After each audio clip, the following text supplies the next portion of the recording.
Imagine a world where the symphony of birds in the morning goes silent, where once vibrant coral reefs are no longer heard, where forests are no longer teem with us. This is not a distant dystopian future.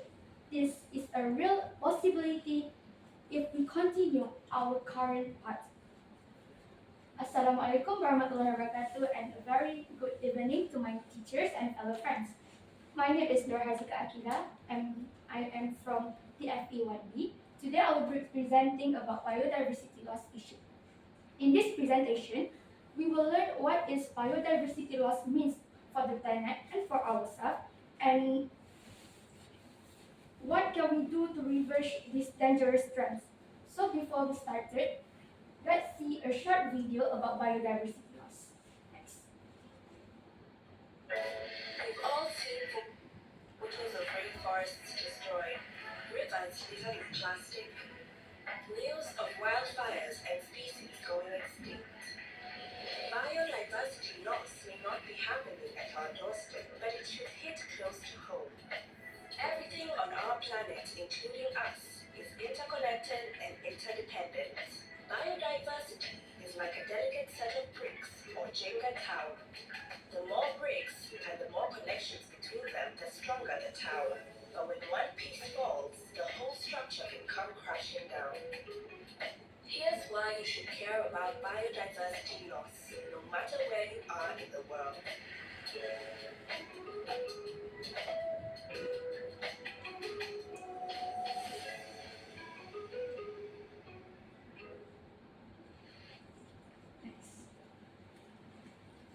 So, what is biodiversity loss?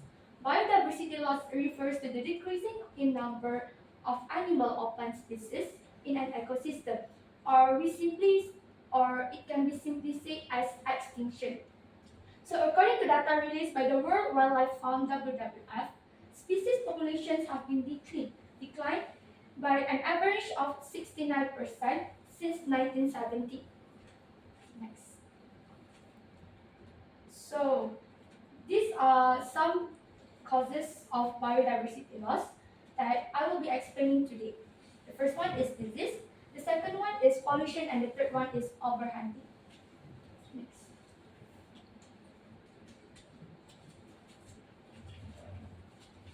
Okay, so the first factor is disease.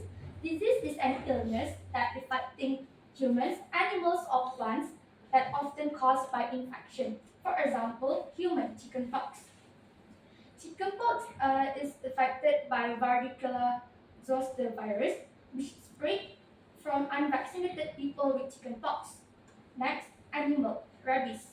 Rabies is by its infections by the RAB virus, and it's transmitted through direct contact with the saliva, brains, or the nervous system tissue from infected animals such as dog. The last one is plant, which is Aster yellow. Aster yellow is caused by the bacteria infection, where the plant undergoes chlorosis, which causes its leaf turning from green into yellow.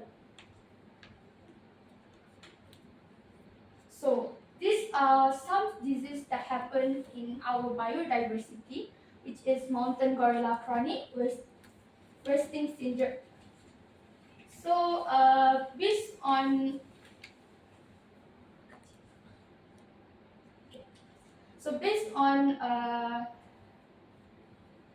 studies made by a group of people, they say that considered number of mountain gorilla being suffering from a chronic wasting syndrome in Brindi Imperator Forest National Park, Uganda. Okay, so at this condition, this cute gorilla, having a problem with itself, which causes it to die. Okay, and then it happened because of nodula worms as the cause of this illness, which is there's a parasite in their guts that causes them to have problem with their digestive system. And then it's an alternative treatment because of the worming problem. The second disease is food plateau in taiga antelope. So it spread to large region in Africa and the Middle East, Asia, and Europe. It's caused by the viral disease of ruminant pestis, the ruminant (PPR), and causes by annual economic losses, loss, losing of food security and employment opportunities at these regions. The second factor is pollution. So what is pollution? Pollution is something that damage caused by the water, air, soil, and others by harmful substance or waste. For example, water, such as fertilizers and toxic chemicals. Next, air, which is carbon monoxide gas and nitrogen oxide gas. Last but not least, soil, that causes by petroleum and lead. So there are some pollution that causes our planet to undergo biodiversity loss. The first one is air pollution, which is it can cause acidic rain. So when the water becomes too acidic for some animals, it will affect them to survive in this world because the water becoming too acidic for some animals to survive or have normal physiology function. Next, having a high content of nitrogen and phosphorus in water that causes algae to grow faster. This will lead our clean water, resources to decreasing. Next, water pollution. It started by the city sewage and industrial waste discharge, which is, for example, from factories. They discharge their chemical substance from their processing process, from their processing, and they did not filter their discharge before discharge it to the sea or to the river. And then it also happened because of tanker spills from factories, farms, and ships, and this can cause algae blooms, which is a toxic soup of blue-green algae that can be harmful for people and some wildlife. Next. The third factor is overhunting. So, overhunting is the actions of catching and killing too many wild animals, which causes them to become less. For example, pangolins, tigers, and sea turtles. Next. Okay. So these are some animals that are facing overhunting right now. The first one is pangolins. It's a traditionally hunted for bushmeat, and then some hunters selling them for use in unproven traditional medicines, mainly in East Asian countries, and some culture also prize kills and other parts of use as a good luck charms and ritual purpose. Next, tiger. It's only left 3,200 tigers exist in the world today. Their pelts are used for decorations, and its bones are highly esteemed gift item to remain the tiger bone wine. And then the fur is also used to make rugs or clothes. Okay, so for now, do you guys have any questions regarding what I have explained just now? No, very clear. Okay, Very clear. thank you. So now, let's learn what the impact of biodiversity loss and how to overcome it. The first impact is food security threats. The second one is human health risk, and the third one is economic losses. Next. Okay. So the first effect is food security threats, where there is reduce in crops and livestock diversity that causes the food system becoming more vulnerable to disease, pests, and climate change. This will lead to food shortage and prices increases. Like nowadays, we are currently facing food security threats because there's increasement in our food prices. As you can see, like before, one nasi lemak costs like RM1, but nowadays it costs like RM2 for just a normal nasi lemak. Next is increased pest and disease outbreak, which is the normal natural pest predators decrease and leads to increasing of drought pests and diseases. Next. The second impact of biodiversity loss is economic losses. So it reduces of agricultural yield, which lead to less productive agricultural system. And there are some needs to invest in fertilizer and pesticides, which is quite costing for them. And it also decreases livelihood opportunities, where it eliminates source of income for rural areas communities, example like fishing, planting of fruits and vegetables. The last impact is human health risk.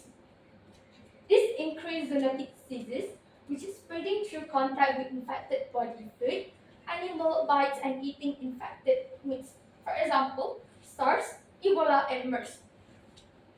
Okay, so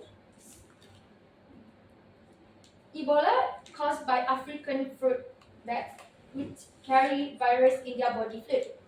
And SARS, for example, is COVID-19 that happened to us 4 years ago.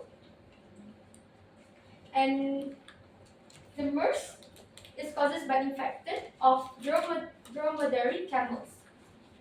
And biodiversity loss causes decline in medical resources. Why? Because nowadays modern medicines are derived from plants, animals, and microbes. So this can reduce the species available for discovering new treatments and cures for disease. Next. So how to prevent it from happening? Do you guys have any ideas? Law. By law. Okay. Ika? Similar fit. Establish? Regulation. Okay. How about you, Hanis?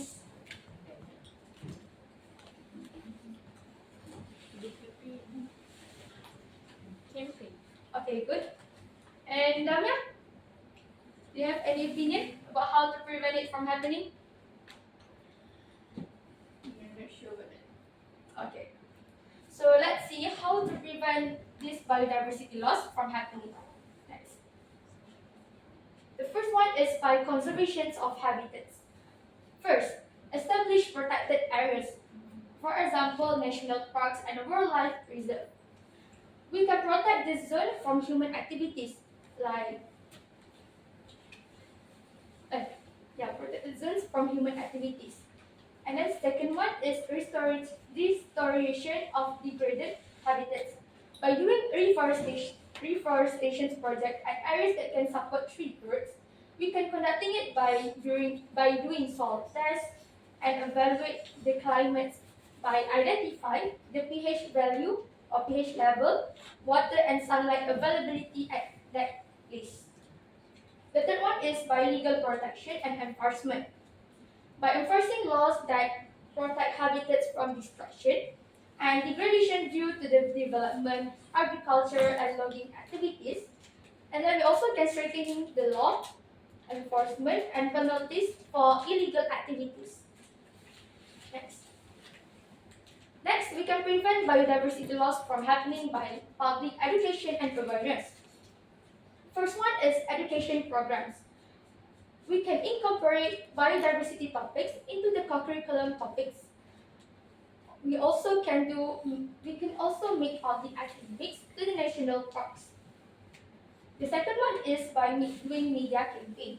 We can launching social media campaign via Facebook, Instagram, and TikTok. We can develop documentaries, interviews, and news segments that highlight the impact of biodiversity loss and conservation efforts to avoid this from happening. Last but not least is partnership with NGOs and environmental organizations. So how to do this? We collaborate with non-governmental organizations and environmental organizations such as Sahabat Alam Malaysia and World Wildlife Malaysia.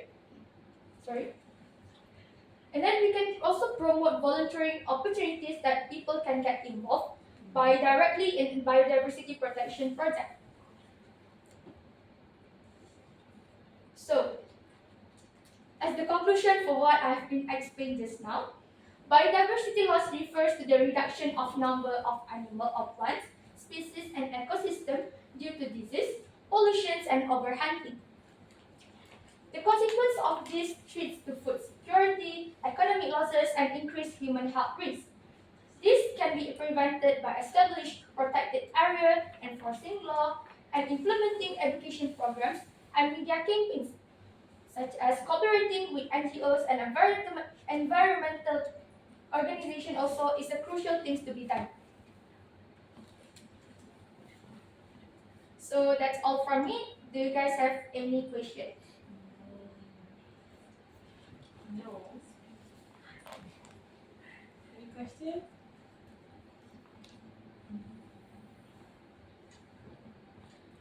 On the way. Question is on the way to being formulated. You better keep your friend's question before I give the question.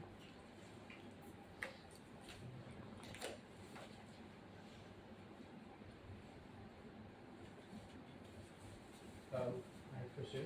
Yes, Iskandar. Do you think support local farms help to prevent biodiversity loss? Support local farm. I think it's not really related to biodiversity loss, but by supporting the local farmer, we can actually help reducing the food security threats for ourselves. Does have any other question? Any other question? Yes, Afi? Why is biodiversity is important to us? Personally, I think biodiversity is important to us because it's somehow affecting our daily life. For example, if there's no plant like trees today, do you think we can get our oxygen supply? Do you think you guys still alive until today at this moment? No. And how about the animal? If there's no fish, do you think you can eat the meat? If there's no chicken, cow, do you think you will be hungry? Right? So I think biodiversity is important to us because somehow it affects our daily life. So that's why we need to prevent biodiversity loss from happening. Any more question? One final question from me. Okay. You mentioned about the importance of biodiversity loss for a lot of things like for consumption and so on. Do you think, for example, does biodiversity loss in our country, would it affect our tourism sector? I think yes, because somehow our country is rich with biodiversity. For example, like we have Sabah Sarawak that rich with various species of plants and animals. So if there's biodiversity loss happening in our country, this will affect our ecotourism activities because people from outside of our country came to our country to learn and know about what is special about our country and to get know more about the biodiversity in our country.